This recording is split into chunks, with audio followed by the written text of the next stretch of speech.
Egunon, Tenori, buenos días. Quiero empezar dando las gracias al Colegio Oficial de Ingenieros Industriales por organizar este evento y además por poner la frase de inteligencia artificial. Me gusta recordar en estos momentos que hace 35 años en Navarra éramos dos locos, Pedro Burillo y yo, los que estábamos empeñados en estas técnicas. Desde aquellos años hasta hoy hemos tenido mucha suerte porque nos hemos centrado a lo que se llama fusión de datos para obtener información. Cuantos más datos tengamos, mejores decisiones tomaremos y, por tanto, digamos que en el mundo de la inteligencia artificial hemos estado en primera línea y lo estamos. Y doy las gracias al colegio por empezar con inteligencia artificial. Respecto a mi charla, bueno, pues es muy difícil en 20 minutos o 15 poder decir lo que yo quiero, pero podría resumirlo fácilmente. La inteligencia artificial se alimenta de los datos. Si no hay datos, no hay inteligencia artificial. Lo mismo nos pasa a todos. Nosotros no podemos tomar decisiones si no tenemos información. Pero vamos a hablar de los datos. ¿Qué datos necesitamos? Evidentemente digitales, pero bueno, eso es obvio. Los datos deben ser de calidad. Y además necesitamos muchos datos, porque mi sistema inteligente tomará mejores decisiones si yo tengo muchos datos. Eso me lleva a hablar de lo que está ahora haciendo Europa, que es la generación de espacios de datos. Y en particular, uno de ellos es el espacio de datos para industria. Ya he terminado. Realmente eso es lo que yo quiero hablar. La síntesis es esta de mi presentación. Voy a hablar un poco de cosas más generales, pero bueno, en definitiva, voy a empezar con una gráfica de un compañero de la Universidad de Deusto que pone a mano izquierda un gráfico de las principales empresas del mundo industriales en el año 2007. Todas eran petróleo, coches, energía, excepto Microsoft. 10 años después, el 100% de las empresas son empresas de datos. En particular está Apple. ¿Pero qué pasa? Pues Facebook, mejor dicho. Facebook solamente emplea para todo el mundo a 10.000 personas. Quiere decir que la revolución social que nos ha venido y que nos va a venir va a ser muy grande. Sí, vale, gracias. Es curioso porque la semana pasada no nos dejaban. Da igual. Vale. Lo que sí es cierto es que los datos, como he dicho anteriormente, tienen que ser datos de calidad. Y aquí Navarra va un paso adelante, porque gracias a determinadas decisiones tenemos una titulación de ciencia de datos. No todo el mundo sabe tomar datos correctos y no todos los datos nos sirven. Por eso están los científicos de datos, que son los más demandados actualmente. Informáticos y científicos de datos tienen que estar juntos, pero además son necesarios uno y otro, los dos. Voy a poner un ejemplo. Tenemos un proyecto de COVID con el Gobierno de Navarra donde los doctores Miranda, etcétera, doy las gracias desde aquí, hacen un gran esfuerzo en tomar cantidad de datos y a los 10 meses de pandemia nos mandan 50.000 historias clínicas con sus imágenes correspondientes. Solamente nos han servido 4.000.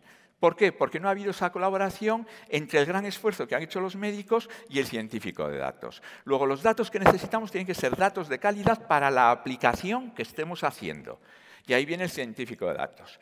Además, ¿qué vamos a hacer con los datos? Pues está bien claro. Yo voy a coger todos los datos hasta el día de hoy, voy a aprender de lo que ha pasado y voy a predecir, dentro de lo posible, y voy a clasificar con esos datos el futuro próximo. Esa es la idea de lo que voy a hacer.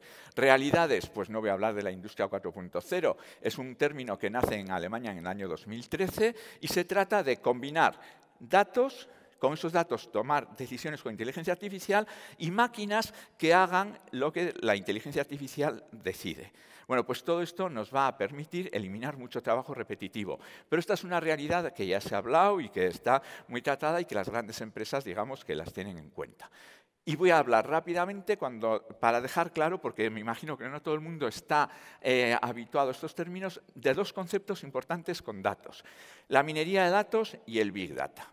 ¿Qué es minería de datos? Lo que hacemos normalmente casi todos.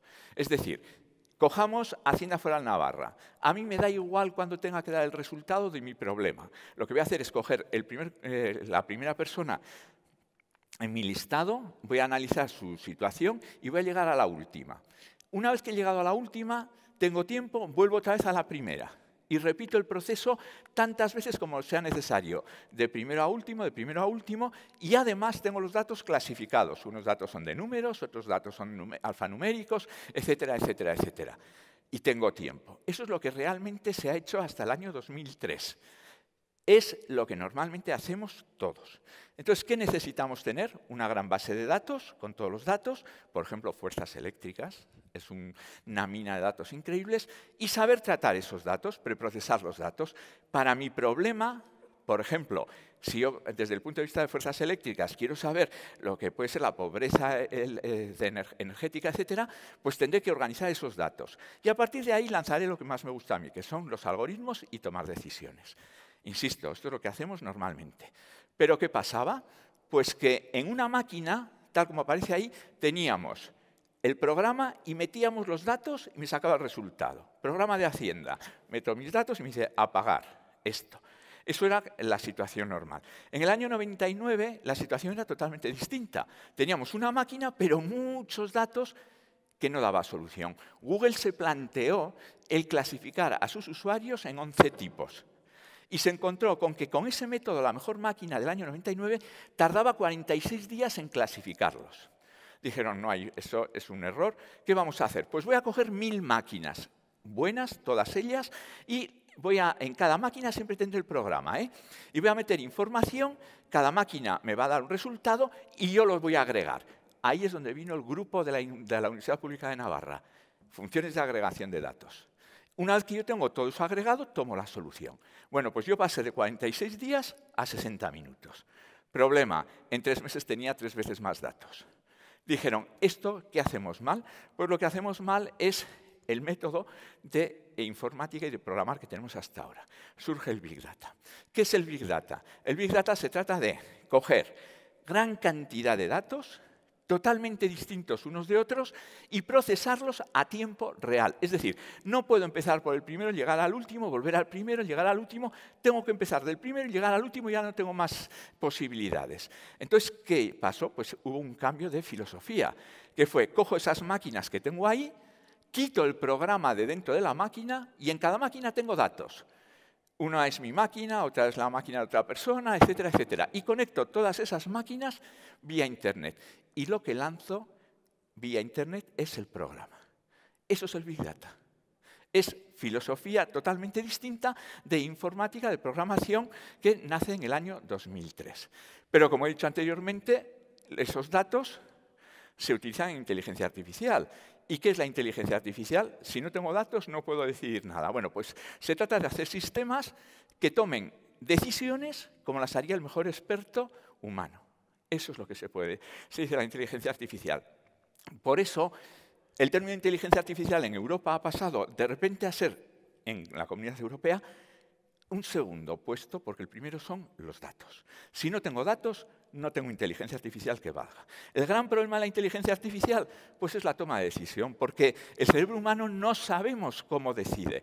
Pero sí se han generado sistemas muy sencillos. Ahí pongo una gráfica, por ejemplo, si el primer experto es un médico, entra una serie de síntomas y una serie de medicamentos. Se hacen matrices, se agregan todos los resultados, y luego se vuelve a agregar y se obtiene un resultado. Pero hemos llegado a ser tan sofisticados que somos capaces de hacer sistemas inteligentes que toman decisiones de otros sistemas que ya han tomado decisiones. Pero es cierto que en la teoría de la inteligencia artificial este es un campo muy abierto y muy poco desarrollado en general. El gran problema, insisto, la inteligencia artificial. Entonces, ¿qué es lo que vamos a hacer? Pues vamos a hacer un aprendizaje con los datos que tengo, pero basándome en ejemplos. Y me voy a basar en la inducción matemática. Si se cumple para 2, se cumple para 3, si se cumple para 1000, también se va a cumplir para 1001. Esa es la base. He puesto estas dos transparencias para pasar directamente al dato por lo siguiente. ¿Cómo aprenden las máquinas? Pues a base de ejemplos, insisto. Por ejemplo, si yo cojo todos los pacientes del año 2015 del Complejo Hospitalario de Navarra, paciente 1, si pasó esto, entonces esto. Es una regla. Paciente 2, y así hasta los 100.000 pacientes. Ahora cojo yo y digo, a ver, un paciente de ahora le pasa esto, busco la regla más parecida y decido lo que le pasó el año 2015. Y el método más moderno y el más importante, que es el imitar al cerebro humano, aprender a base de perceptrones, que son la terminología, digamos, informática de lo que es una neurona. Los datos son X1, X2. Y yo lo que tengo que calcular son los pesos, la importancia de esos datos. Una media ponderada, X1 por omega 1 más X2 por omega 2. Si supera un umbral, la neurona se activa. Y si no, no se activa. Entonces, lo que yo aprendo son los pesos. Y ahí he puesto, claro, es algo binario, 0 unos. Pero yo sé que 8 grupos de 0 unos me determinan una letra, la A, la B, etc.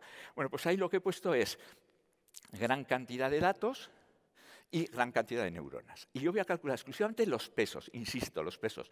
Lo rojo que entra a mano izquierda en el aprendizaje profundo son mis síntomas y lo de la derecha es el resultado real.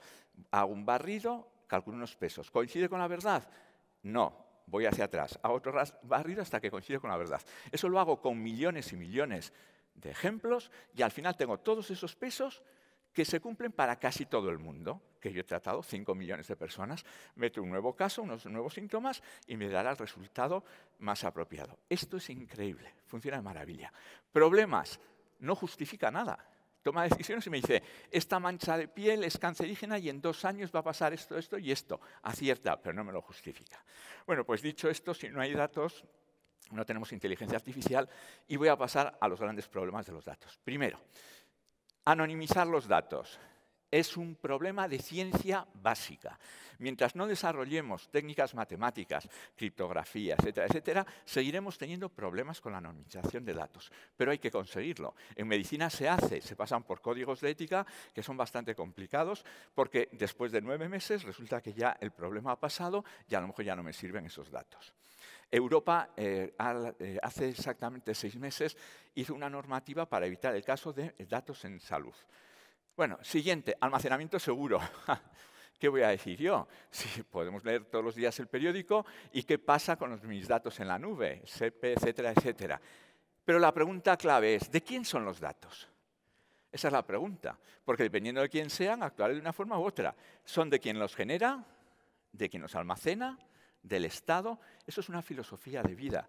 Es lo que pasó en el siglo XIX con de quién es la Tierra. Y ahí están en plenas peleas. Y por último, hay que diseñar leyes que me permitan recoger datos de forma correcta, utilizarlos y sobre todo borrarlos. Yo siento vergüenza ajena cuando veo en televisión un programa, un anuncio donde sale Lola Flores que se han utilizado todos los datos digitales de esa señora con toda su voz, que también se logra reconstruir, aquí está Das Nano, me da igual.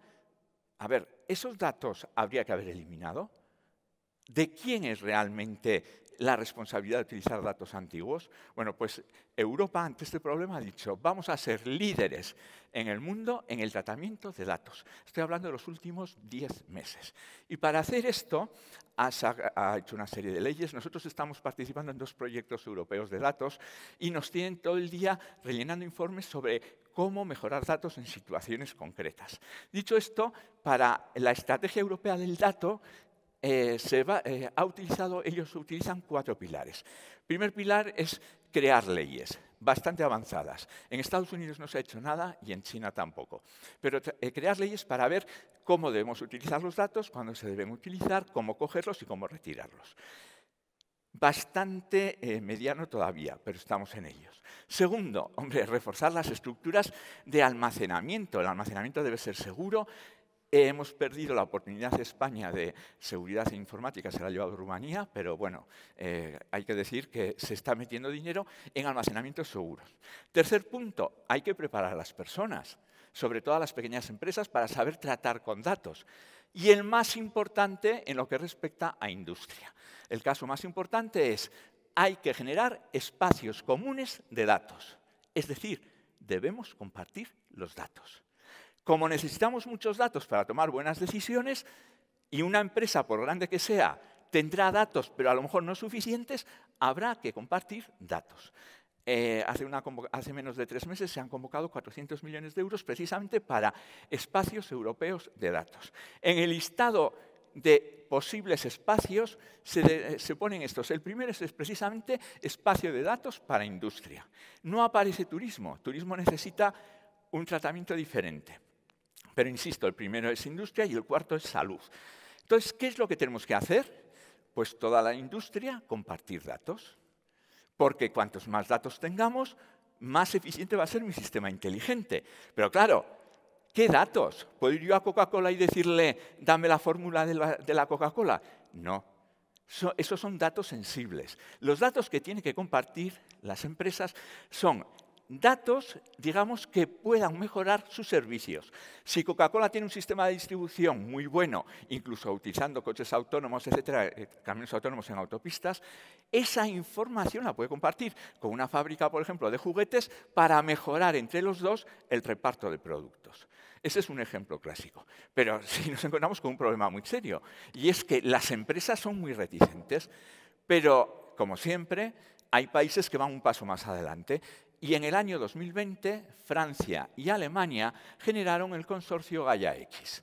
Gaia-X es compartir datos en industria, en este caso, de hecho es uno de los puntos que aparece, Industria 4.0, entre distintas empresas francesas y alemanas. Actualmente ya son 500 empresas las que forman el consorcio. España no ha entrado todavía y está perdiendo el carro porque tendremos que hacer algo. Entonces, tenemos que compartir datos. Porque cuantos más datos tengamos, mejores decisiones tomaremos con nuestros sistemas. Pero claro, ¿la empresa va a compartir datos? No es fácil. Mi labor aquí terminaría si yo logro convencer a las empresas que tienen que compartir datos que no sean sensibles para mejorar procesos, etc. Entonces, se ha hecho un estudio y resulta que el 78-79% de las empresas dicen hay que compartir datos, pero a la hora de la verdad solamente el 13% o el 15% lo hace. Entonces, hay que convencerles diciendo los datos que nos vais a dar, desde el punto de vista computacional, van a ser tratados de forma segura, etcétera, y se van a almacenar correctamente y anonimizados. ¿Dónde están los beneficios? Pues en los puntos que vienen aquí. Primero, optimizar recursos. Está claro, la combinación de datos de diferentes usuarios de los mismos tipos de maquinaria, por ejemplo, permiten mejorar los algoritmos para llevar a cabo el mantenimiento de las máquinas. Luego, una optimización de recursos. Siguiente, seguimiento de los productos a lo largo de la cadena de valor. Es decir, ver cómo se está produciendo en cualquier punto un determinado producto de distintas características. Tercer punto importante que establece Europa, pues la trazabilidad, seguir correctamente en la producción. Bueno, ahí viene toda la explicación. Además, intercambio de características de productos digitales. Por ejemplo, diferentes productores y fabricantes pueden sintonizar y optimizar los procesos de producción conectados entre sí. Todo esto lo dice Europa, ¿eh? Son beneficios que se pueden obtener. Y por último, pues la verificación de origen, sobre todo en temas, por ejemplo, de alimentos, es importantísimo en un momento determinado saber cuál es el origen de un determinado producto. Bueno, pues esto es parte de los beneficios que indica Europa. Hay muchísimos más, ¿eh? La idea es, empresas privadas comparten datos y ahí entra ya la administración pública para mejorar esa combinación de datos y sobre todo para dar subvenciones, es mi opinión, a aquellas empresas que comparten datos. Como voy a terminar, el título de la presentación era realmente datos para industria, voy a terminar con las siguientes transparencias, 2 o 3 transparencias, de un artículo que me parece que es decisivo, de un alemán, Fraunhofer, del año 2015. En esta gráfica, y lo recomiendo a todo el mundo que tenga una industria y quiera tratar el tema de datos, en esta gráfica se muestra los pasos que hay que seguir para realizar un buen manejo de datos y compartir datos con otras empresas. El origen de toda esta teoría es este artículo. Bueno, aparece la secuencia de por qué es importante compartir datos en el espacio de datos, pues vienen todos desde que van a ser más seguros, que vamos a tener más posibilidades de tomar decisiones correctas, etcétera, cada uno de los puntos que vienen ahí. Y además, en ese artículo se establece una secuencia de 6 pasos en 2 fases para las empresas. ¿Qué deben hacer cada empresa para llegar a obtener un beneficio correcto de compartir datos? Aquí he puesto las fases, pero que bueno, primero hay que conocer evidentemente los reglamentos, ética, van dando paso a paso cómo se puede hacer y sería un poco pesado decirlo aquí. Estos son la primera fase y la segunda fase pues hace lo mismo. La segunda fase se dedica más en el tema de los administradores de las empresas que deben conocer, qué legislación debe conocer, etcétera. Es decir, son los 6 pasos en 2 fases que hay que hacer en las empresas para compartir datos. Bueno, pues llegados a ese punto, voy a terminar como he empezado. Si no tenemos datos, la inteligencia artificial no sirve de nada. La inteligencia artificial es una herramienta que ha demostrado su utilidad, es un concepto muy puesto ahí. Hay que distinguir entre inteligencia artificial aplicada, que se aplica ya en todos los sitios, e investigación en inteligencia artificial. Desde aquí pido centros de investigación básica en inteligencia artificial, pero como herramienta están las empresas para utilizarlo. Insisto, sin datos no hay inteligencia artificial y los datos no son fáciles de obtener. Deben ser siempre de calidad. Pongo 100.000 ejemplos, podría hablar desde la empresa MedTorres, etcétera, con los que hemos hecho trabajos. Si no tenemos calidad en los datos, no sirve de nada. Los únicos que pueden tomar datos con calidad a día de hoy son los científicos de datos y son personas muy expertas en el tratamiento de datos. Y cada proyecto tiene unos datos diferentes. Es decir, no es una teoría general, depende del proyecto que tengamos. Entonces, datos de calidad y gran cantidad de datos. Si yo me dedico a medicina y me dedico a estudiar los melanomas de piel, si tengo todas las imágenes de todos los habitantes de Estados Unidos, como se ha publicado en Nature, es decir, millones y millones y millones de imágenes, la decisión es mucho mejor que si yo considero solamente 30 o 40 o 50 millones, como puede ser Polonia o España. Entonces, por eso, en Europa se está ahora apoyando, y es lo último que se está haciendo en esto, es la creación de espacios de datos comunes en los distintos sectores.